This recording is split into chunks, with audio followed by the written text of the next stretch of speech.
انت كنت تعرف ان حد مات؟ ما هم قالوا لي في تعرف يعني، قصدي ما كنتش وانت في اول ما خرجت؟ لا مش اول ما خرجت، انا قبل ما اخرج في اخر تحقيق قالوا لي قالوا لي الاحداث، يعني قالوا لي كل حاجه حصلت. طيب الحقيقه دي اول حاجه سال عليها وائل، قال لي هنعمل ايه؟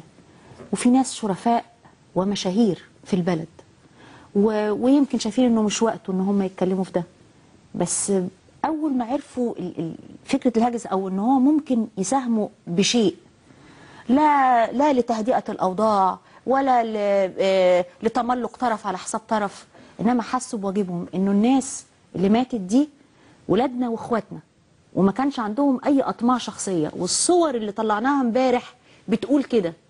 تاني ما اعرفش انت شفتهم ولا لا يا وائل؟ انا مش على الشاشه طالعين دول شباب زي الورد، هم دول ورد الجناين، دول اللي نزلوا زي ما قال وائل، لا عايزين حاجه. ما تعيطش يا وائل،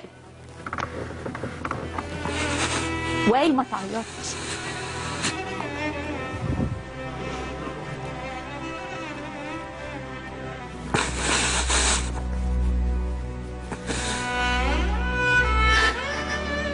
دول ناس لا كانوا عايزين رئاسه حزب ولا ناس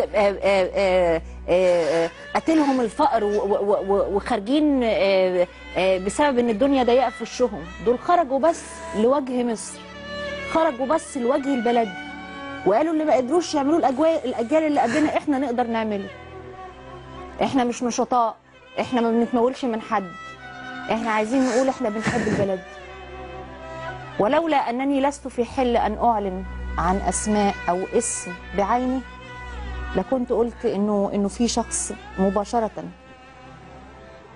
قال فكره التعويض المادي واللي ممكن يساند بشيء او بشكل ما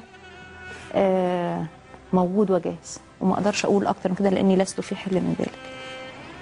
انا عايز اقول لكل ام وكل اب بجد فقد ابنه،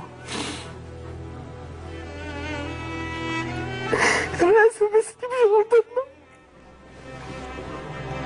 والله العظيم غلطتنا،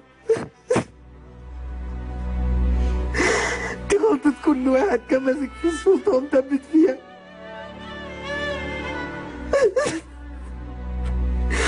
عايز امشي.